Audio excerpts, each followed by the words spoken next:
We all didn't expect this, of course, but I feel like with God, anything possible. All this is of course, fuel to the fire, and under no circumstance, we all know this shouldn't have happened. Sanders arguably better than some of the guys we've seen, even before we find out what he can do. What in the world just happened? I mean, night one of the NFL draft concluded, and it was insane, and we made a video on some of the biggest winners and losers of the NFL draft that I uploaded right before this, but this video is about a guy who didn't get drafted in night one, and that's Shedeur Sanders. Yeah, in case you missed it, Shedeur Sanders was not one of the first 32 players taken in the 2025 NFL draft. And this is surprising considering the situation that Shedeur was in. It's not like this year had a Caleb Williams or a Jaden Daniels or even a Drake May that was exciting to take with the #1 overall pick. And don't get me wrong, Cam Ward is a very solid prospect. I had him ranked in the 20s in my big board, and I think he's gonna have a great NFL career. But this was a draft that Shedeur Sanders should have easily been taken in the top 3. But as time went on, things would get worse and worse, culminating in night 1 of the NFL draft. And originally people would feel bad for Shedeur Sanders, but considering his personality, you have to admit, this was kind of satisfying to watch. Leading up to the draft, Shedeur was constantly flexing how good he is and just how high he's going in the NFL draft, and he was left looking silly after 30 teams passed on him completely, and a lot of people are saying that he got a huge dose of reality. Going into day 1 of the NFL draft, Shedeur Sanders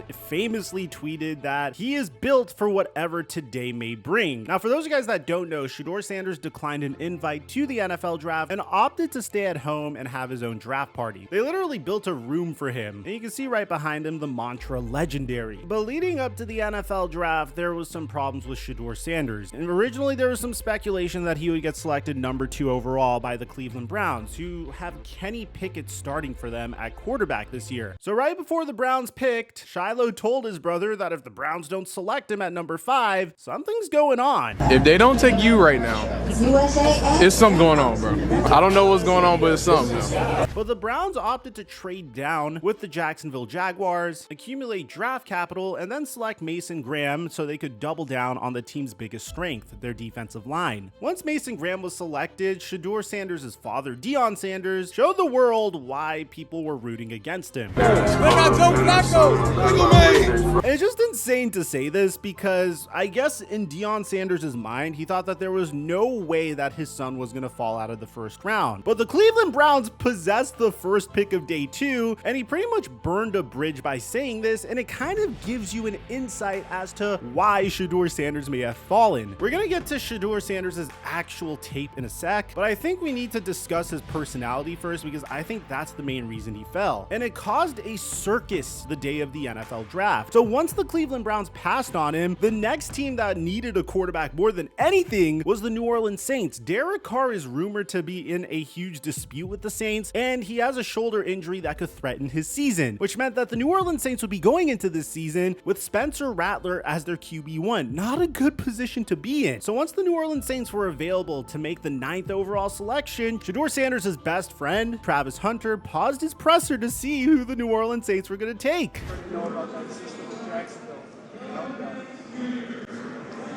All right, you good. My bad. I was hoping that was Shedeur. And then ultimately, the New Orleans Saints passed on him, and you could see the Sanders household starting to sweat a little bit. Kelvin Banks Jr., tackle, Texas. They're obviously trying to keep their composure here, but at a specific point, this just got comical. Because not only was the Sanders party starting to sweat a little bit, but at the same time, the entire NFL draft turned into gassing up Shedeur Sanders. Sanders, he's really the talk of the draft. He's my #1 quarterback. He was outstanding. I love Shedeur. Perfect fit.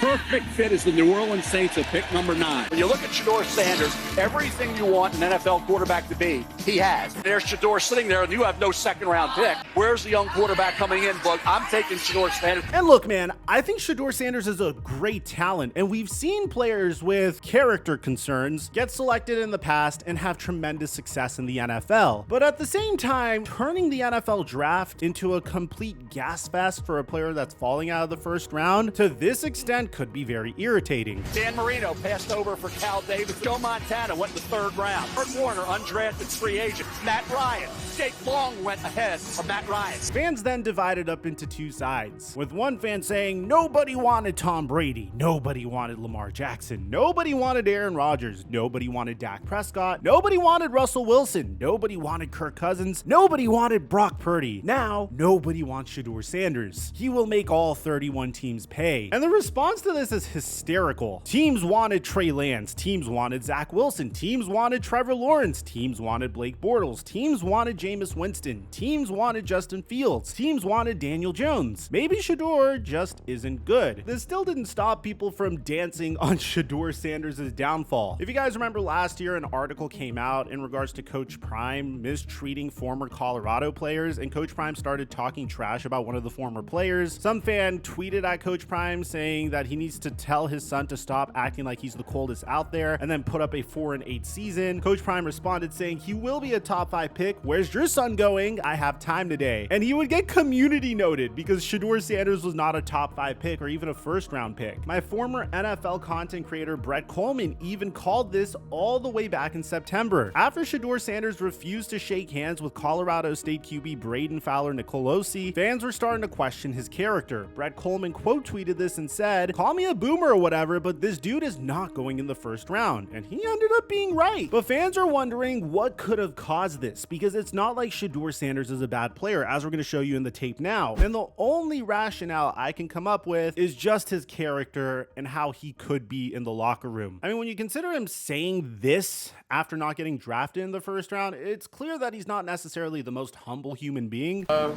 We all didn't expect this, of course, but I feel like with God, anything possible. All this is, of course, fuel to the fire, and under no circumstance, we all know this shouldn't happen. Just 6 short months ago, Shedeur Sanders was on top of the college football world, throwing a ton of touchdowns to Travis Hunter, making national headlines each and every week, and getting to play high-level football with his father as his head coach. But the most important thing about Shedeur Sanders from during the college football season is that he was projected to be a top pick in this year's NFL draft. It wasn't a wild thing to think that Shedeur Sanders would have been the #1 overall pick in this year's NFL draft a year ago. All season long, the guys who were consistently mocked at the top of the draft was as follows: Travis Hunter, Cam Ward, and Shedeur Sanders. 2 of those guys ended up being the top 2 picks, with Ward going to Tennessee with the top pick, and Hunter going to Jacksonville after they traded up to the 2nd pick to secure him. However, Sanders was nowhere to be found. His fellow top-ranked QB went, his teammate went, and where was he? Well, Sanders was sitting at home waiting all night to get that oh-so-coveted phone call, and it never happened. Not only did he fall to day 2 of the NFL draft, but he wasn't even the 2nd quarterback taken off the board. With the 25th pick in the 2025 NFL Draft, the New York Giants select Jackson Dart. Wow! Quarterback, Mississippi. So Jackson Dart out of Ole Miss is officially the 2nd quarterback taken. That's right. After taking Abdul Carter with the 3rd overall pick, the New York Giants traded back into the 1st round to select their quarterback of the future, Jackson Dart. Just weeks ago, Dart wasn't even considered to be a 1st round pick, but now he is currently employed by an NFL team, and Shedeur Sanders, at least past the 1st round, isn't. This is absolutely crazy to me. I saw a tweet last night that said that Shedeur Sanders somehow finished 3rd in a 2-man race, and that might be the most accurate thing I've ever heard. For months, the talk was between Cam Ward and Shedeur Sanders as the top quarterback in the draft, but somehow, without any football being played, Sanders completely fell out of the conversation and was replaced by a guy who in no right should have been a 1st round pick. I mean, when it comes to everything football related, I don't see how Jackson Dart is a better quarterback than Shedeur Sanders, and the tape shows it. He may not have a cannon for an arm, and he may not have Lamar Jackson's speed, but if you take a look at plays like this one right here, you can just see how smart and accurate of a quarterback Shedeur Sanders is. Colorado is going to come out in an 11 personnel, with all but one of its weapons being lined up on the wide side of the field to its left. TCU is only going to blitz 3 off of the snap, but they have the wide side blitzer wrapping around the line in an attempt to tie up Colorado's pitiful offensive line, and Shedeur Sanders recognizes this, so he prematurely rolls out left, knowing what's coming, despite there being no pressure just yet. Now, the reason he knows he can do this and still find an open man ran is because all but one of the routes on the field are on the wide side of the field. So he's going to roll out left and be in a good position to find his man on an out route on the goal line, which Shedeur Sanders places perfectly off of an awkward angle. Later in that same game, Colorado found themselves on the 34-yard line in a good situation to get a field goal, but that wasn't enough for Sanders. Travis Hunter's lined up on the top of your screen in one-on-one coverage, and with the way the cornerback is shaded, Hunter could tell that it was not only zone coverage, but off-zone coverage. So he hits a nasty hesitation move once he meets the cornerback and finds himself open deep on the other side of the field. But this isn't a Travis Hunter video, this is a Shedeur Sanders video. Shedeur's first read is this double move out of the slot, but once he notices the deep safety, he looks it off, eventually finding Travis Hunter. But by this time, the TCU pass rush had gotten through the aforementioned putrid Colorado offensive line, and Sanders knows he's gonna get hit, but he still delivers a dime over the soft shaded secondary for a touchdown. Now don't get me wrong, it was definitely underthrown, but for someone with an already not super strong arm who's actively getting crushed by a 275-pound lineman, that's a pretty impressive throw. I mean, considering we saw Trey Lance go 3rd overall 4 years ago and Anthony Richardson go 4th overall 2 years ago, there's no reason that Shedeur Sanders shouldn't have been at least a late first-round pick the way Jackson Dart was. Sanders is good enough to be taken in round 1. Look at some of the guys who've been taken in round 1 over the year. You've got some guys that didn't pan out. Sanders arguably better than some of the guys we've seen, even before we find out what he can do. The only reason I can think of as to why Shedeur Sanders fell completely out of the first round is his character. And while I do believe he is talented enough to be a first-round pick, I can't argue against the fact that Shedeur Sanders is one of the cockiest players we've ever seen enter the draft in years. All year long, we've seen so many signs that Shedeur is an entitled diva. From him flexing his watch every game, to him saying he should be the #1 pick because he knows what he brings to the table, to him literally wearing New York Giants cleats in the game because he, quote unquote, knew that he was going to the New York Giants at number 3. I mean, yeah, your father was one of the cockiest players in NFL history, but Primetime is a Hall of Famer. He was good enough to back it up. You show all of this confidence that you're going to be a major superstar, and then you go and spend the entire first night of the draft listening to 32 names that don't end in Sanders be called. That's a really bad look, and teams knew this going in. According to several anonymous general managers across the league, Shedeur had some of the worst pre-draft interviews in NFL history, calling him brash, arrogant, and entitled. He may be a good player on the field, but when it comes to everything off of the field, he's as bad as it gets. And his father isn't helping that case at all. Last year, in a response to a trash talker in his replies, Deion Sanders would go on to say that his son was going to be a top 5 pick, and that